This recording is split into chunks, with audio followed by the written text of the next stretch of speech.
Ma chère sœur, mon cher frère, si vous désirez connaître les secrets pour vivre une nuit de noces bénéfique, et ainsi engendrer des enfants aimés et appréciés par tout le monde, gardez votre attention jusqu'à la fin de cet échange. Notre religion, dans la sagesse du Coran, nous guide dans chaque aspect de notre vie, y compris les moments intimes que nous partageons avec notre conjoint lors de la nuit de noces. Cette nuit est une étape cruciale pour le début d'une vie ensemble et pour la procréation future. Respecter les enseignements de l'islam pour cette nuit sainte signifie également prendre en compte l'importance de l'amour entre les époux.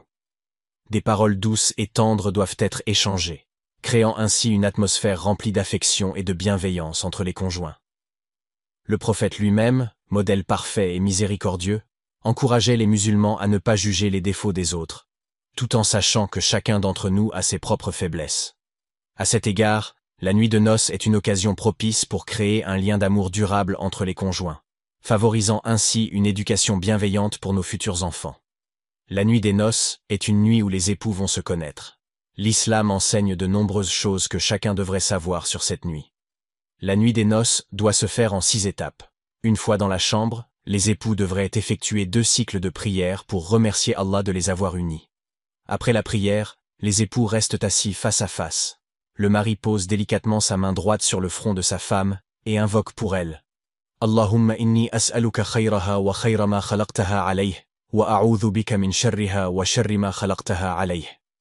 Allahumma yassir lana amrana, wa barik lana fi zawajina. Allahumma arzuqna dhurriyatan mubarakat. Wa a'idhna min ash-shaytanir rajim, wa barik alayna. Qui veut dire: Ô Allah, je te demande son bien sur lequel tu l'as créé. Protège-nous et facilite-nous dans notre mariage. Accorde-nous des enfants bénis. Éloigne-nous de Satan et accorde-nous ta bénédiction. Le mari peut alors embrasser doucement le front de sa femme. Se brosser les dents est fortement recommandé avant d'approcher sa conjoint pour la nuit de noces. Cela permet d'avoir une haleine fraîche et agréable. C'est une tradition prophétique, sunna, que les époux doivent suivre. Le prophète Muhammad, paix et salut sur lui, recommandait à ses compagnons de se brosser les dents avant d'être intimes avec leurs épouses. Se brosser les dents est un geste simple, mais important pour le bien-être et le confort du couple. Cela montre aussi le soin que l'on porte à son hygiène personnelle. Certains oulémas, savants de l'islam, vont même jusqu'à dire que se brosser les dents est une obligation, wajib, avant le rapport conjugal, car cela fait partie des bonnes manières recommandées.